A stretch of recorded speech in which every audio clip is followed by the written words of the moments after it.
Hello dear student, this is your physics teacher Ansuman sir, and today here we going to discuss our lecture number 2.7 of the class 11th of chapter 2 unit and measurement.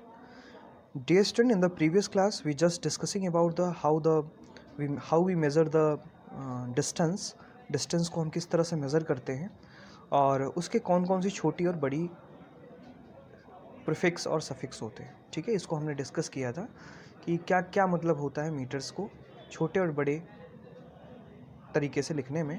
और पिछली class में हमने जो है metre की definition भी देखी थी और दो तरीके से हमने डेफिनेशन देखी थी और ये भी डिस्कस किया था कि international conference for wait and measure जो है वो टाइम पर क्या करता है, अपनी चीज़ों को वो क्या करता है, मेज़र करता है और उसे जो है क्लियर करता है।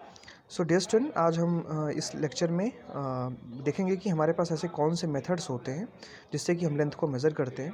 तो बेसिकली लेंथ को मेज़र करने के लिए जो हमारा रेंज था पिछली क्लास में हमने डिस्कस किया था 10⁻⁻15 से लेकर के 10⁻⁻25 मीटर तक क्या करते हैं, हम इसको मेज़र करते हैं।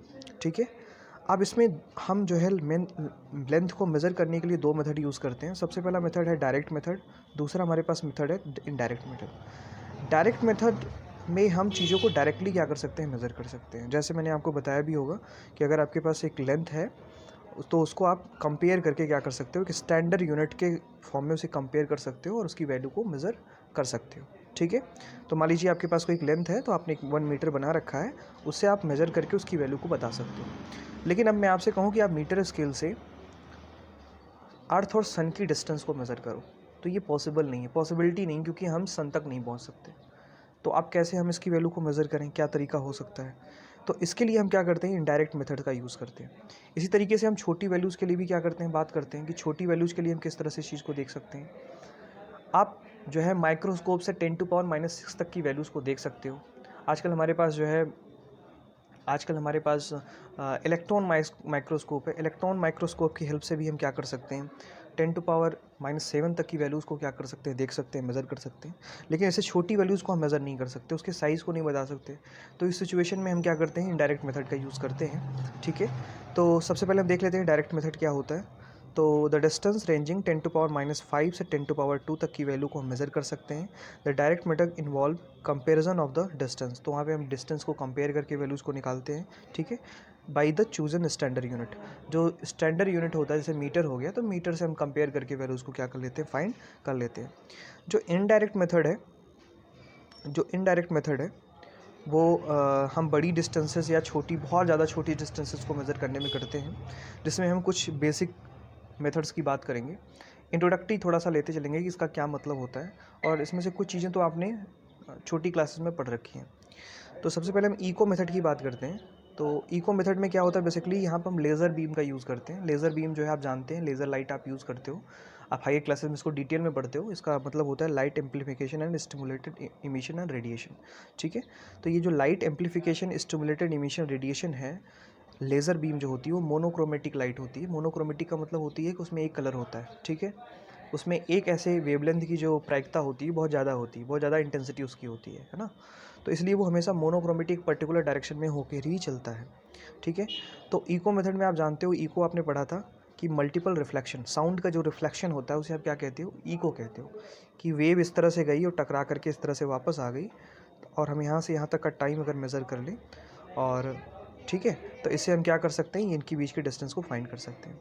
क्योंकि लेज़र जो है उसके पास इंटेंसिटी ज़्यादा होती है तो आप उसे बहुत दूर तक भेज सकते हो, है ना, और रिटर्निंग सिग्नल को आप ऑब्जर्व कर सकते हो। और by using the formula S is equal to, S जो है डिस्टेंस है, सीन इंटू टी बाई टू। अब यहाँ पे सी जो है वो स्पीड ऑफ लाइट है, जिसकी लाइट की वेलोसिटी होती है 3 × 10⁸ मीटर पर सेकेंड, और टी जो होता है वो टाइम, जाने और आने में लगा टाइम, समय है, कितने समय में गया और कितने समय में आया, ये टाइम है टोटल। और इसको अगर हम 2 से डिवाइड कर दें तो हमें डिस्टेंस पता चल जाती है। तो ये मेथड हो गया इको मेथड। इससे हम क्या कर सकते हैं, लाइट वेव की हेल्प से क्या कर सकते हैं, वैल्यू को निकाल सकते हैं। दूसरा जो सबसे इंपॉर्टेंट मेथड है वो है सोनार मेथड। सोनार मेथड आप लोग पढ़ चुके हैं 9th क्लास में, वहाँ पे आपने पढ़ा था कि इसको हम कहते हैं साउंड नेगेवेशन एंड रैंगिंग। तो सोनार में हम अल्ट्रासाउंड का यूज़ करते हैं। अल्ट्रासाउंड ऐसे वेव्स होती हैं जो हम सुन नहीं सकते, जिनकी जो है वेवलेंथ जो है या फ्रीक्वेंसी जो है वो 20 किलोहर्ट्ज़ से ज़्यादा होती है। अब हमारी जो लिसनिंग रेंज होती है वो 20 से 20 किलोहर्ट्ज़ के बीच में होती है। अगर 20 किलो हर्ट्ज से ज़्यादा की वेव्स हमारे पास कोई है, कोई साउंड वेव है, तो उसे हम अल्ट्रासाउंड कह देते हैं। अभी जो अल्ट्रासाउंड होता है उसे हम सुन नहीं सकते, राइट। इसका यूज़ हम मरीन्स वगैरह में करते हैं, सबमरीन्स वगैरह में करते हैं और उसकी वैल्यू को निकालते हैं, ठीक है। तो ये थोड़ा सा आप ये नॉलेज आपको होना चाहिए कि साउंड 20 हर्ट्ज से छोटी वाली वेव को इंफ्रासाउंड कहते हैं और उससे बड़ी को हम क्या कहते हैं, अल्ट्रासाउंड कहते हैं, ठीक है।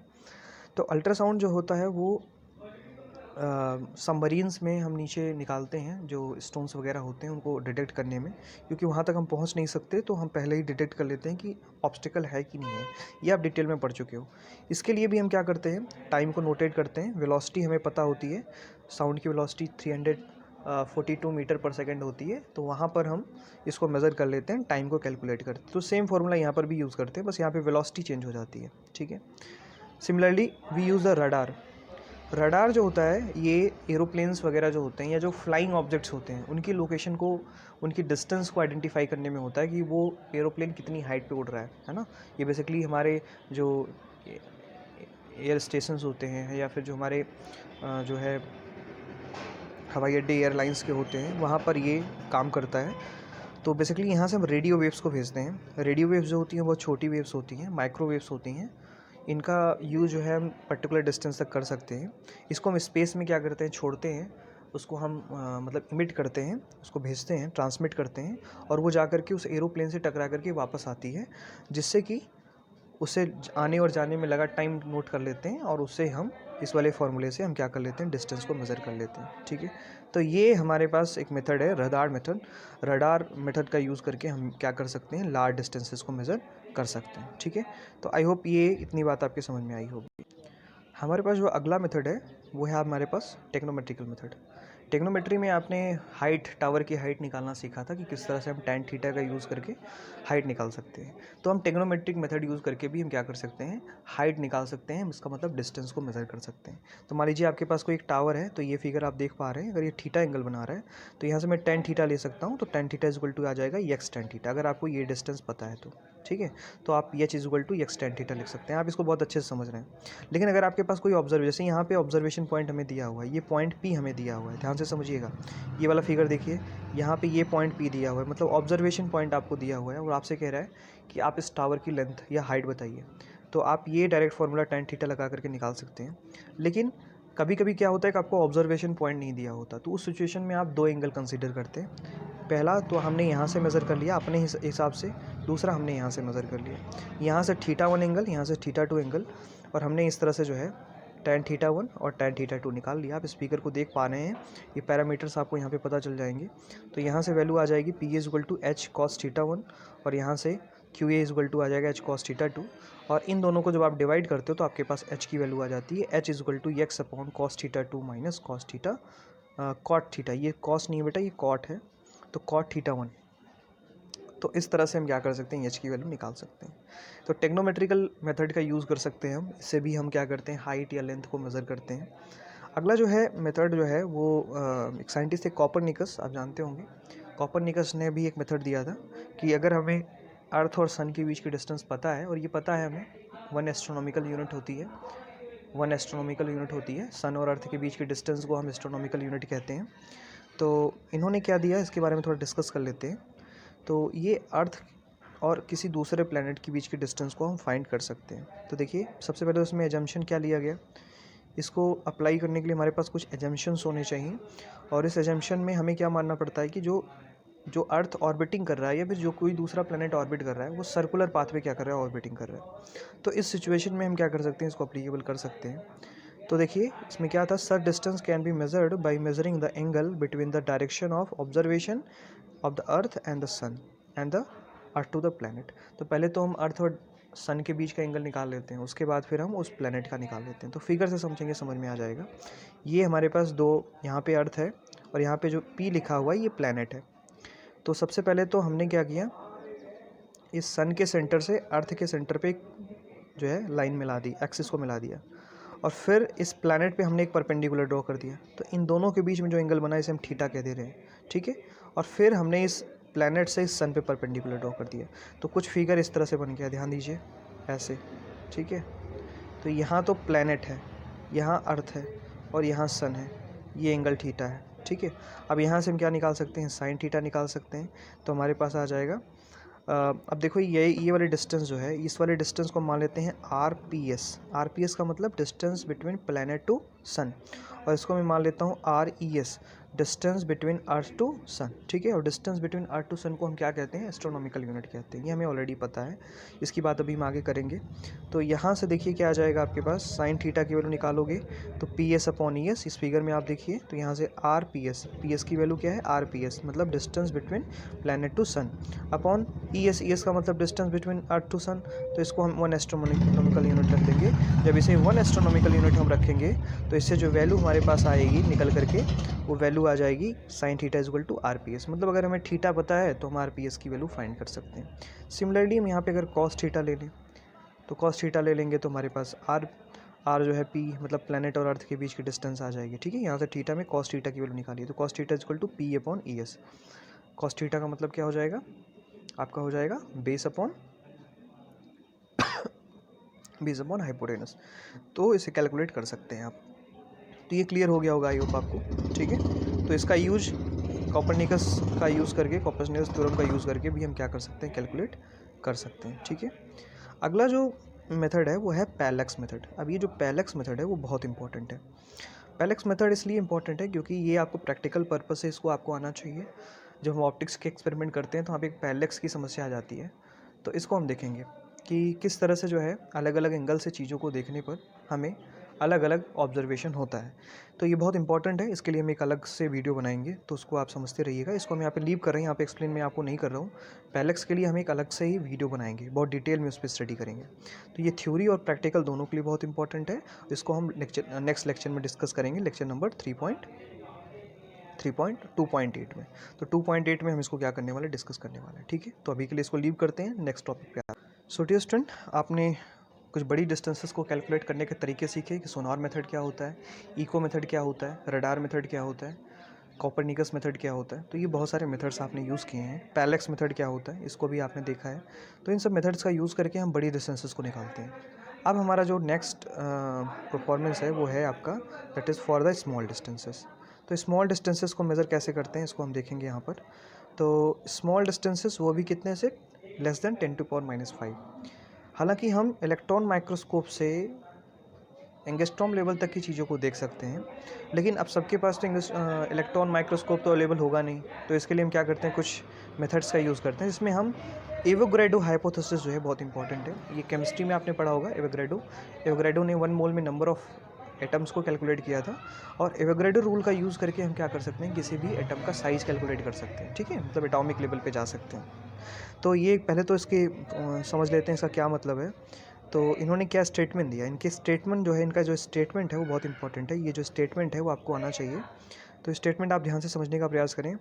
The actual volume occupied by the atom, किसी भी एटम द्वारा जो एक्चुअल ऑक्यूपाइड वॉल्यूम होता है, जो एक्चुअल में वो वॉल्यूम ऑक्यूपाइड करता है इन 1 ग्राम ऑफ द सबस्टेंस, है ना, is 2/3 of the volume of the occupied by the 1 gram of the substance. अब कह रहा है कि वो सबस्टेंस का अगर 2/3 पार्ट हम ले लें तो हमें एक्चुअल वॉल्यूम पता चल जाएगी, एटम कितना वॉल्यूम ले रहा है, ठीक है। ये बात, तो इसी को हमने यहाँ पे मैथमेटिकल फॉर्म में लिखा है। अगर हम मान लेते हैं कि हमारे पास कोई एक सैंपल है जिसका मास स्मॉल m है और उसका वॉल्यूम v है, और अगर कैपिटल M जो है किसी भी सैंपल का मोलिकुलर मास है या मोलिकुलर वेट है, और n जो है वो एवोगैड्रो नंबर है। एवोगैड्रो नंबर आपको पता है, आपने केमिस्ट्री में पढ़ा है। तो n जो है वो एवोगैड्रो नंबर है। तो number of atom in a given sample, तो अगर उस सैंपल में आपको नंबर ऑफ एटम निकालना है तो आप क्या करते हो, Avogadro number divided by atomic molecular weight multiplied by mass of the sample. जो सैंपल आपके पास है उसको आप मल्टीप्लाई कर दोगे। तो ये दोनों तो कांस्टेंट होंगी, है ना, m की वैल्यू आपकी चेंज होगी, ठीक है, क्योंकि किसी भी सब्सटेंस के लिए मोलिकुलर मास तो क्या होगा, सेम होगा, है ना, ठीक है। तो अब यहाँ से हमारे पास आ गई, अब मुझे एक्चुअल वॉल्यूम निकालना है। तो मैं इस नंबर ऑफ एटम को अगर एक के वॉल्यूम से मल्टीप्लाई कर दूँ, तो मान लेता हूँ कि मेरे पास जो स्फीयर है उसका रेडियस कितना है, स्मॉल r है, तो उसका वॉल्यूम कितना हो जाएगा, 4πr³, ठीक है, 4/3 πr³। तो हम इसमें क्या करते हैं, नंबर ऑफ एटम को इसके वॉल्यूम से मल्टीप्लाई कर देते हैं।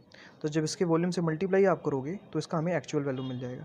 तो एक्चुअल वॉल्यूम, अब ये तो हमने ये निकाल लिया, लेकिन एवोगैड्रो ने क्या कहा, एवोगैड्रो ने कहा कि एक्चुअल वॉल्यूम जो होगा वो 2/3 of the volume occupied by.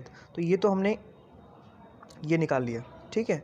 अब इसमें कह रहे हैं कि एक्चुअल वॉल्यूम जो होगा वो 2/3 of the volume occupied by the sample. तो सैंपल कितना ऑक्यूपाइड कर रहा है ये हमें निकालना है। तो अब हम क्या कर लेते हैं, तो एक्चुअल वॉल्यूम तो हमने ये निकाल लिया, देखिए ये, ठीक है। तो हमने ये रख दिया, मतलब एक एटम, ये नंबर ऑफ एटम ही है, एक एटम का वॉल्यूम इतना है, तो इतने एटम का वॉल्यूम कितना हो जाएगा, मल्टीप्लाई कर दोगे आप, तो ये एक्चुअल वॉल्यूम आ गया 2/3 ऑफ द वी, राइट। ये इतनी बात आपके समझ में आ गई होगी आई होप, राइट। अब इसमें ये चीज़ समझनी है कि जो डेंसिटी होती है वो मास अपॉन वॉल्यूम होती है। तो वॉल्यूम इक्वल टू क्या हो जाएगा, मास अपॉन डेंसिटी। अब यहाँ पे हम v की जगह पे यही रख देते हैं, तो v की जगह पे रखेंगे तो ये वैल्यू आ जाएगी। ये वैल्यू जब आएगी तो कुछ वैल्यू इसमें कटेंगी, कट जाएगी, तो r की वैल्यू हमें यहाँ से निकालनी, r को एक तरफ किया, बाकी को एक तरफ कर लिया, तो हमारे पास r इक्वल टू आ जाएगा m/2 n row to power 1/3, जहाँ पे m कांस्टेंट है, 2 कांस्टेंट है, n कांस्टेंट है, रो कांस्टेंट है और 1/3 कांस्टेंट है। तो इस तरह से आप किसी भी एटम का साइज़ आप क्या कर सकते हो, कैलकुलेट कर सकते हो, क्योंकि आपको रेडियस पता चल गया। तो ये एक तरीका है कि हम किस तरह से छोटी ऑब्जेक्ट्स की डिस्टेंस को कैलकुलेट कर सकते हैं, उसके साइज़ को कैलकुलेट कर सकते हैं, ठीक है। तो आई होप ये समझ में आ गया होगा आपके, ठीक है। अब ये जो मेथड्स हैं ये बहुत इंपॉर्टेंट है, इसको एक बार आप रिवाइज़ करिए, इसको नोट बनाइए, ठीक है। नहीं समझ में आता, अगर कोई डाउट आता है आपको तो फिर से पूछिए, ठीक है। और पढ़ते रहिए, ज़रूरी है पढ़ना। डियर स्टूडेंट, हमने पिछली क्लास में बहुत सारी बातें करी और जो है अलग अलग यूनिट्स भी देखी थी, छोटी और बड़ी यूनिट्स, फर्मी, माइक्रो, ये सब चीज़ें हमने देखी थी। मिलीमीटर क्या होता है, हेक्टोमीटर क्या होता है। लेकिन हमारे नेचर में छोटी और बड़ी डिस्टेंसेस को मेजर करने के लिए हम कुछ प्रैक्टिकल यूनिट यूज़ करते हैं। तो वो प्रैक्टिकल यूनिट्स क्या हैं उसके बारे में आज हम बात करेंगे, इसको भी कवर करते हैं इस टॉपिक में। तो देखिए, सबसे पहले हम बात करते हैं वेरी स्मॉल डिस्टेंसेस के लिए हम कुछ साइंटिफिक वर्क के लिए क्या करते हैं, इन यूनिट्स का यूज़ करते हैं। तो सबसे पहले हम बात करते हैं, तो इसमें हम 3 यूनिट्स के बारे में बेसिकली डिस्कस करेंगे, फर्मी, एंगस्ट्रॉम और माइक्रोन। फर्मी को हम फेम्टोमीटर भी कहते हैं और इसका एफएम से रिप्रेजेंट करते हैं, उसका मतलब होता है 10⁻⁻15 मीटर। तो ये सबसे स्मॉलेस्ट यूनिट होती है किसी भी डिस्टेंस को मेज़र करने की, न्यूक्लियस की डिस्टेंस होती है। तो न्यूक्लियर का जो साइज़ होता है वो फर्मी लेवल का ही होता है, ठीक है। इसी तरीके से मैं बात करूँ अगर एंगस्ट्रॉम की, तो एंगस्ट्रॉम को हम 10⁻⁻10 कहते हैं और उसको रिप्रेजेंट करने का तरीका क्या है, ए के ऊपर थोड़ा सा इस तरह से 0 बना दीजिए, ठीक है। तो ये एंगस्ट्रॉम बन गया। सिमिलरली अगला है आपका माइक्रोन। माइक्रोन जो है वो 10⁻⁻6 मीटर को कहते हैं और इसको हम म्यू से रिप्रेजेंट करते हैं। तो ये बेसिकली छोटी डिस्टेंसेस को मेज़र करने के लिए हम ये 3 important practical scientific unit use करते हैं, ठीक है। अब मैं बड़ी लेवल की बात कर लेता हूँ। तो बड़े लेवल पे बात करने के लिए हम कुछ बड़ी यूनिट्स का यूज़ करते हैं, जिसमें सबसे पहला है लाइट ईयर। अब ये लाइट ईयर जो है ये एग्ज़ाम में बहुत पूछा जाता है। लाइट ईयर, एस्ट्रोनॉमिकल यूनिट और पार्सेक। तो ये तीनों बहुत इंपॉर्टेंट है, ये तीनों आपको आने चाहिए, है ना। ये एग्ज़ाम में कभी कभी डायरेक्टली आ जाते हैं, इस बार से ऑब्जेक्टिव क्वेश्चन भी आ रहे हैं आपके एग्ज़ाम में, तो प्रोबेबिलिटी ज़्यादा है कि इससे क्वेश्चन बने, ठीक है। तो इसको ध्यान से समझिए। सबसे पहले हम बात करते हैं कि लाइट ईयर क्या होता है। तो बेसिकली लाइट ईयर को हम LY से रिप्रेजेंट करते हैं, ठीक है। तो लाइट ईयर बेसिकली जो है वो लाइट द्वारा वैक्यूम में एक ईयर में ट्रेवल की गई डिस्टेंस है। एक साल में लाइट जो डिस्टेंस ट्रेवल करती है उसे हम क्या कहते हैं, लाइट ईयर कहते हैं। तो अब निकालने का तरीका क्या है, अब आप जानते हो कि स्पीड ऑफ लाइट क्या होती है, 3 × 10⁸, और एक ईयर में कितने सेकंड होते हैं आप कन्वर्ट कर सकते हो, 365 मल्टीप्लाइड बाई 24, एक दिन जो है 24 आवर्स का होता है। फिर उसको 60 से मल्टीप्लाई करोगे तो मिनट्स में कन्वर्ट होगा, फिर 60 से मल्टीप्लाई कर दोगे तो ये सेकंड में कन्वर्ट हो जाएगा। तो इस तरह से हमने इसको सेकंड में कन्वर्ट कर लिया। अब हमें बेसिकली डिस्टेंस निकालना है, तो आपको फॉर्मूला पता है कि distance equal to velocity into time होता है, ठीक है। तो वेलोसिटी हमें पता है लाइट की और टाइम भी पता है, तो मल्टीप्लाई कर देते हैं दोनों को जब मल्टीप्लाई करेंगे तो हमारे पास वैल्यू आ जाएगी 9.46 × 10⁻15 मीटर। तो ये आपके पास एक फार्मूला आ गया, 1 light year equal to 9.46 × 10⁻15 metre, right. I hope ये बात आपको क्लियर हो गई होगी। तो 1 light year equal to 9.46 × 10⁻15 metre. इसको कैसे कन्वर्ट किया ये भी आपको आना चाहिए। अब हम आगे बात करते हैं एस्ट्रोनॉमिकल यूनिट की। तो ये सीधा सीधा है कि सन और अर्थ के बीच की जो डिस्टेंस होती है उसे हम एस्ट्रोनॉमिकल यूनिट कहते हैं। तो इसके लिए भी हम कोई भी मेथड यूज़ करके इसकी वैल्यू को फाइंड कर सकते हैं। तो बेसिकली जो एस्ट्रोनॉमिकल यूनिट है वो सन और अर्थ के बीच की डिस्टेंस है। तो आपकी इसकी वैल्यू डायरेक्टली याद कर लेनी है, 1 AU = 1.496 × 10⁻11 मीटर। तो इसको हम क्या कहते हैं, एस्ट्रोनॉमिकल यूनिट कहते हैं। अभी जो लास्ट में हम पढ़ेंगे ये this method, this is known as this is very important, this is too important, और ये एक्चुअली एग्ज़ाम में काफ़ी बार आता है, पूछा जाता है आपसे। तो इसे हम अगर हम पढ़ना चाहें तो इसे हम कहते हैं पैरेलैटिक सेकंड। पैरेलैटिक सेकंड कहते हैं, या इसको हम पार्सेक कहते हैं शॉर्ट में, ठीक है, पार्सेक कहते हैं। तो इसको थोड़ा देख लेते हैं कि होता क्या है ये। तो this is it is the distance. तो बेसिकली यहाँ पे एंगल और आर्क की बात हम करते हैं। तो देखिए ये आपके पास ये आर्क है, और कहने की आर्क की जो वैल्यू है वो A1 AU के बराबर है ना। मतलब कि यहाँ सन है और यहाँ अर्थ है, इस तरह से समझ लो आप, ठीक है। और यहाँ से आप मेज़रमेंट कर रहे हो और यहाँ से ये एंगल थीटा है। तो ये वाली डिस्टेंस जो होगी इसे हम क्या कहेंगे, पार्सेक कहेंगे, ठीक है। मेरी बात समझ पाए आप। तो यहाँ से theta angle is equal to arc upon radius, R को यल मान लो, आर मान लो। अब आपके पास थीटा की वैल्यू और ये की वैल्यू, और ये थीटा की वैल्यू आपको दी हुआ है कि 60 मिनट का एंगल क्या करे, ट्रेवल करे, है ना। कितने का, 60 सेकंड का, है ना। आप जानते हो कि 1 डिग्री इज इक्वल टू होता है 60 सेकंड, ये आप जानते हो, ठीक है, 60 सेकंड, ठीक है। ये चीज़ आपको समझ में आना चाहिए कि 1 degree is equal to 60 second, ठीक है। तो ये थोड़ा सा आपको पता होना चाहिए। अब यहाँ से हम इसको थोड़ा सा एनालाइज़ कर लेते हैं। अभी मैंने आपको बताया कि कैसे निकालेंगे। तो बेसिकली ये वाली डिस्टेंस AU नहीं है, ये वाली डिस्टेंस AU है। तो theta is equal to L upon R, और R is equal to L upon theta. तो यहाँ से अगर मैं आर्क है, और यहाँ पे इसकी वैल्यू हमें पता होती है, एस्ट्रोनॉमिकल यूनिट की वैल्यू आपको पता है। थीटा की वैल्यू 1 सेकेंड, और तो 1 सेकेंड में 60 आप जानते हो, इस तरह से लिख सकते हो। और रेडियन को आप कन्वर्ट करना है, एंगल को रेडियन में आप रखोगे, तो इसके लिए आप थीटा वाली वैल्यू में π/180 से मल्टीप्लाई कर दोगे। अब इसके बाद क्या करना है, आपको इसमें रख देना है। आपको यहाँ पर ये वैल्यू रखनी है, एल की वैल्यू यहाँ पे रखनी है। देखिए R is equal to L upon theta, theta is equal to arc upon radius. तो रेडियस इज इक्वल टू, मतलब ये वाली डिस्टेंस हमें निकालनी है, तो R is equal to L upon theta. तो यहाँ पे हम रख देंगे, देखिए इसको कन्वर्ट करोगे तो आप π/60 × 60 × 180, ठीक है। ये मैंने गलती, यहाँ पे सेकंड नहीं होता, ये मिनट होता है, ठीक है, दिस इज द मिनट, ठीक है। ये 1 डिग्री में 60 मिनट होता है, ठीक है। तो 60 मिनट में कितना होता है, 1 डिग्री होता है। तो इस बात को थोड़ा सा आप समझ लीजिए, ठीक है। तो 1 degree is equal to 60 minute, second में कह रहा था, ये 60 मिनट है। तो अब इसे सेकंड में कन्वर्ट करना है, तो इस तरह से रखोगे, 60 × 60 × 180 डिवाइड करोगे, तो आपके पास वैल्यू आ गई 3.08 × 10⁻16 मीटर। तो ये आपके पास आ गई 1 parsec is equal to 3.08 × 10⁻16 metre.